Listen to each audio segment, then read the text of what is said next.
The Ottomans controlled that region, yeah? So when the British were awarded the mandate, what the British did was do everything they could to stop a Jewish state. In 1939, at the height of the Holocaust, well, just as the Holocaust was beginning, Britain locked the doors of mandatory Palestine to Jews and allowed unfettered Arab immigration into the country. So you had 2 minutes. What? No, you're getting confused. The King of Morocco protected his Jewish citizens. It's not that they let people. But anyway, can we just stick on one topic instead of going to Morocco, because it's got nothing to do with the conversation? So the British in 1939 locked the doors of mandatory Palestine to Jewish immigration during the Holocaust. Had they not done that, millions of Jews were likely to be saved. Instead, what you had was Hajamin al-Husseini, the leader of the Palestinians, going to the Germans and recruiting Muslims to form SS units to kill Jews. He made radio announcements to Albanians, to Bosnians, to encourage them to kill Jews. He looked upon the concentration. He visited the death camp. The Albanians did, and they rejected Hajamin al-Husseini. They rejected his extremism. 100%. Albania was the only country that had more Jews in its borders in Europe after the Holocaust and than they did before. more than Christian Europe did. 100%. This is not an attack on Albania. It's not an attack. It's literally saying Hajamin al-Husseini was a Nazi. Yeah, and so. But do you think he could have influenced the Germans that much? I mean they were going to anyway. He was consulting. He lived in Berlin. He was consulting with Hitler regularly. Yeah, I get it, but it's like, I don't know. Joseph, I have a question for you. What do you think about Naftali Bennett? So Naftali Bennett, I think he's really bad for the peace prospects. Personally, I think he's an extremist. So he's definitely a one-state solutioner, but he is one-state solutioner with complete equality for any Arabs that are living in the West Bank. So I don't know if you consider that. I think he's racist against Palestinians based on what he said previously. I don't believe he. He did. He's no problem. I think he's a Jewish supremacist. So just the point, he's the first religious Jewish Prime Minister of Israel, and he's the first Prime Minister to sit on a coalition with an Islamic Arab party. Exactly. So it's very easy. Like literally, this is. But that coalition is actually a coalition of a variation of political perspectives, and I don't think he actually has any ideological similarities to the Ram Party. I think he just did it to get rid of Netanyahu. No, so it's not that they have similarities. They tolerate each other. Yeah. They're not extremists in the sense that. What do you think about, let's say, in a one-state solution, the Ram Party coming into power? How would you think about that? So even in Israel, I would be fine with the Muslim party. Israel is a secular democracy, and I would support any Muslim, Arab, Christian Prime Minister. He's a liar, bro. Israel is an ethno-terror state. But they've got an Arab party in government. Ethno-terror state. The only reason Israel exists is because the Western governments thought Jesus was going to come back after World War II, and they get to sacrifice the Jews to him. That's the only reason they created that terror colony, bro. That's the only reason they fund you now. Anyone want to look at World War I, the Last Crusade. You can see what the British and the American governments were all about, why they occupied Palestine. Okay, Jews don't have no political power. Jews don't run the world, none of that stuff. Okay, Christo-fascist. It's called Christo-fascist. They run the White House. They run the thing. George Bush said himself, God told me to invade Iraq, Afghanistan. Did anyone say anything? Why is this guy saying God told me, huh? So did America fucking become now a theocracy? Yeah, because the guys listen to God. No, it didn't. Okay, or do they call it a theocracy? No, they don't, even though it's a theocracy now. Just like that, this guy, their terror colony only exists because of white supremacy. That's it. They need a virus in the Middle East. That's why they injected these Europeans in there.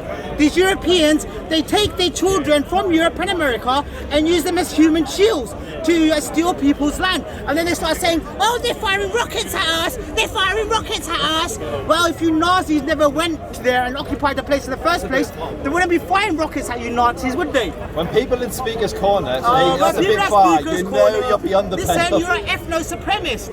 Israel is an ethno-supremacist terror colony. That's it, simple. Do you support one state solution? So I support, this is sincere, I support any solution that brings lasting peace between the Israelis and Palestinians, which is without compromising the rights of either. Yeah, but would a one state solution be more ideal? So one state, two state, federation, and I genuinely get behind any of So that. let's say a one state solution occurs, you would still you would still accept the law of return to carry on as a policy in a one state solution, correct? So when I say support any solution, it's always with caveats. So I'll give you some examples and I'll deal with the question you've asked.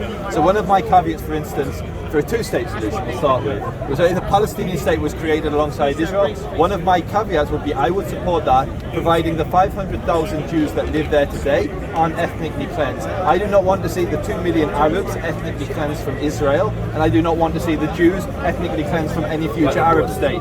And so we can get to the borders. In a one-state solution, like you're asking, would I support the right for return? I would support the right for... I mean the law of return for Jewish immigrants to come to a one-state solution. So one of my conditions is, one of the reasons I feel the need for a Jewish state is we've been slaughtered in every state we lived under, and we need a place of refuge. That's not true. In almost every, including this country, we were burned at the stake. Sorry, can I just say this? Morocco, no, we were slaughtered in the streets in Morocco. I'll give you There were two rights. Listen, all that stuff is tied up. The French invaded. The French invaded, and they created a newspaper. They created a newspaper and then started spreading anti-Semitism. So they deserve to die. The Jews deserve to suffer.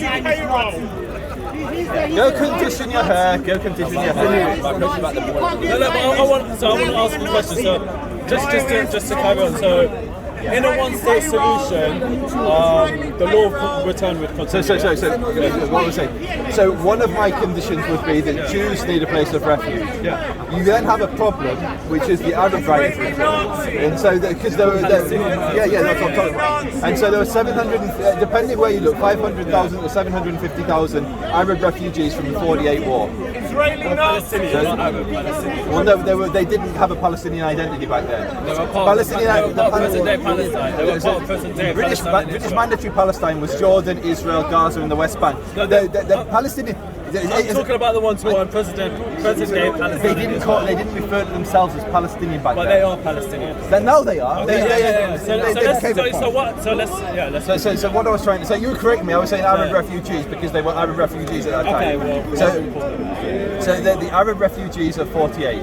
So, first and foremost, you have to define who is an Arab, who constituted as a refugee according to the United Nations Relief Work Agency, who defined Palestinian refugee. It's like a religion. First and foremost, it doesn't come through the mother.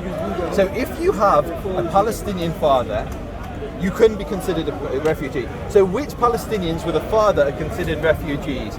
Any of them whose father lived there from 1946 to 1948. So if your father, your great-great-great-grandfather, came from Iraq, lived in Israel for 2.5 years, or mandatory Palestine for 2.5 years. Occupied Palestine, mate. And then fled. Israel was a terror colony. And then fled.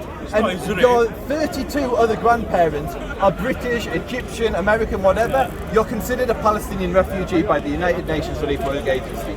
It's a joke. So you've got literally princesses. But I want to ask a question. Why is it a concern of yours? Who the Palestinians consider their own? They might be. Wait, I got a question. Why is it anti-Semitism for the Polish people to say, oh, it's been too long now, we don't have to give the artwork back to the Jews, don't have to give the houses back to the Jews, but it's not white supremacy to say we Jews don't have to give the land back to the Palestinians. Tell them that. Tell me that, Nazi boy. Go condition your hair, sir. Nazi. Go condition your hair, darling. So, to answer your question, sorry, repeat it again. Why is it your concern? Who the Palestinians consider their own? So this is a great, because basically we're trying to ascertain who is indigenous and has rights to the land there. So for instance, there was a book written in 1716 which said that the overwhelming majority of people in this area, like in what was then, they described it as Palestina, because the Europe tourists called it Palestine. The Arabs tend to call it Sham, rather it was considered Syria rather than Palestine.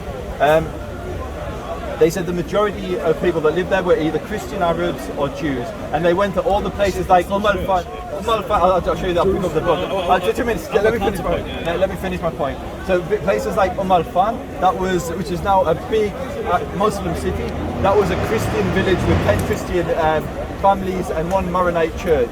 And they said Ramallah. Back then it was called Beit Allah, the house of God. It was Jewish and Christians that lived there.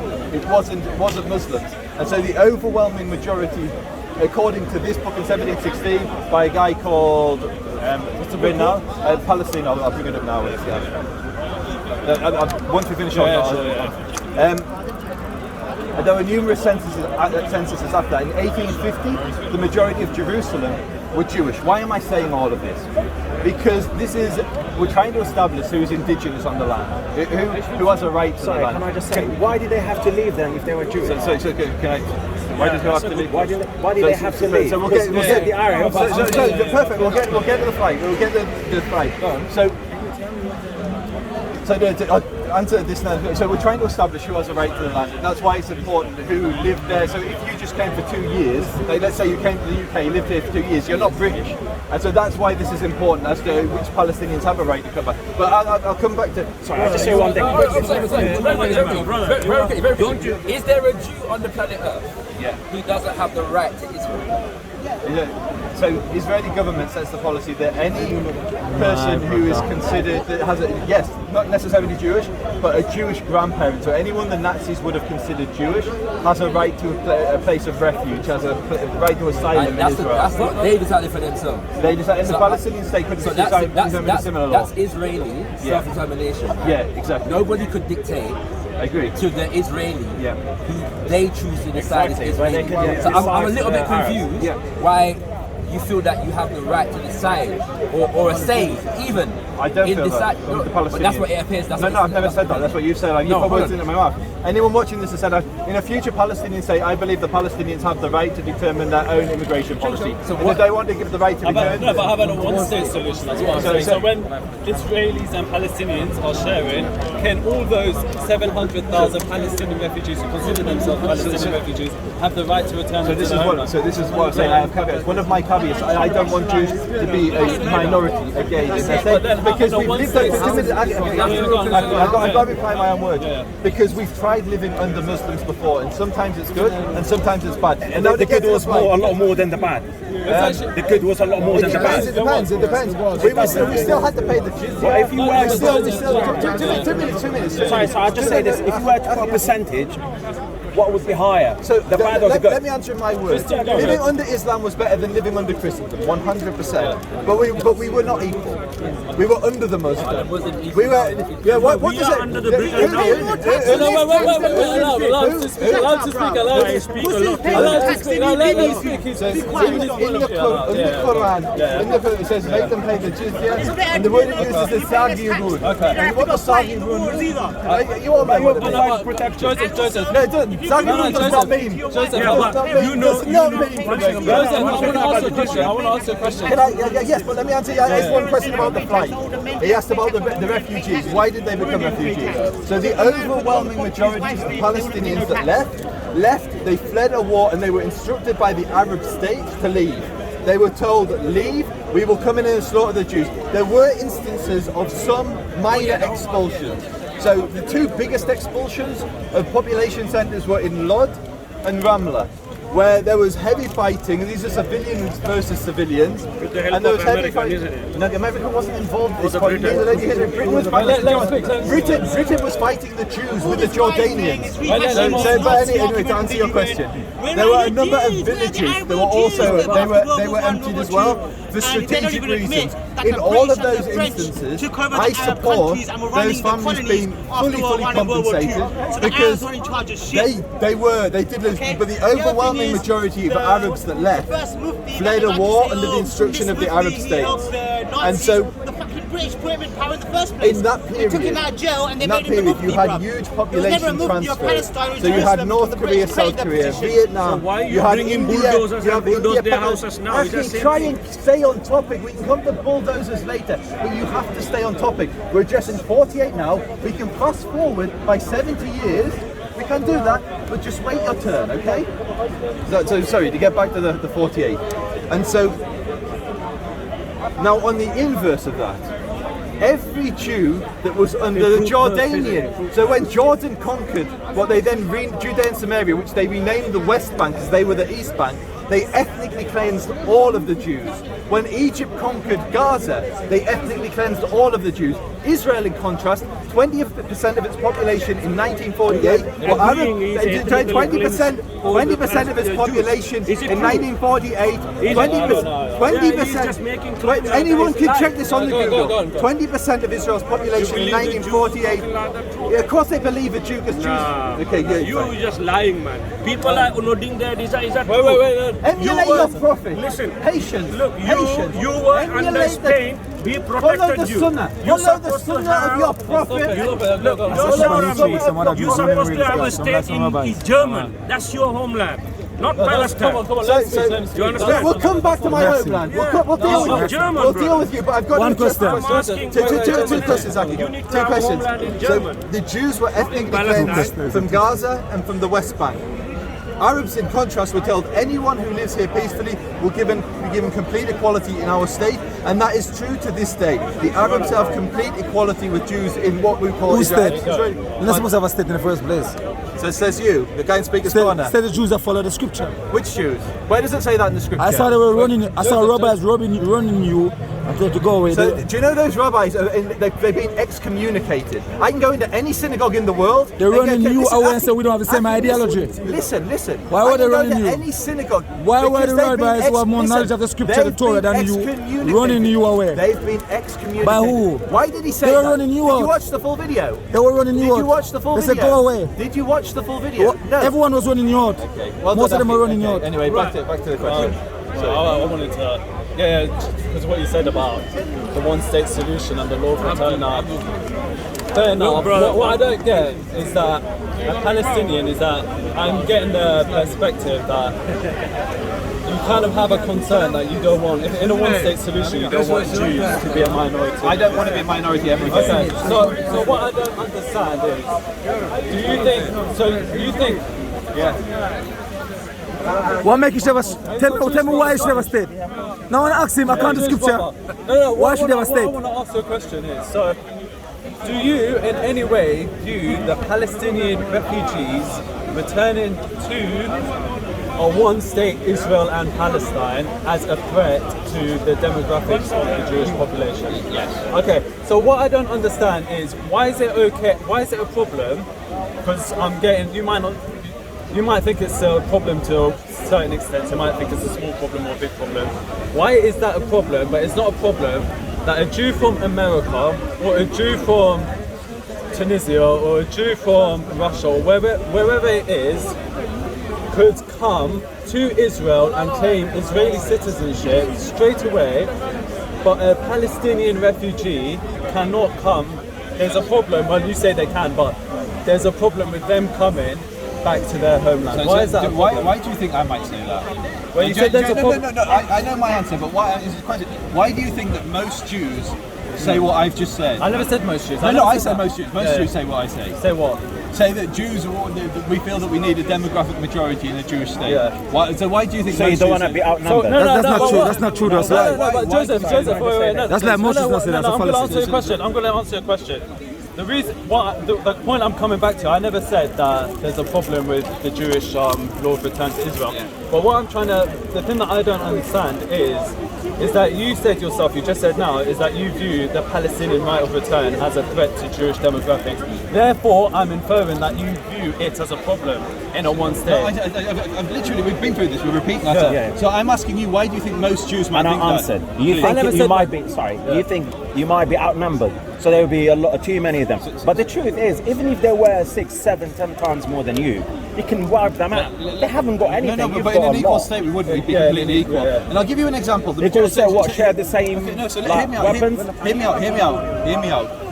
90-something% of Palestinians support. I don't want to get I'm just going to say the majority because I can't remember the exact percentage. But the Palestinians support killing any Palestinian that sells their house to a Jew. The overwhelming majority of, in the last 15 years, hear me out, he asked me the question, I got it right, you asked me the question, I got it right. In the last 15 years, there hasn't been a vote, like it hasn't been an election amongst the Palestinians. In all the states surrounding Israel, they're in absolute flames or run by dictatorships, yeah?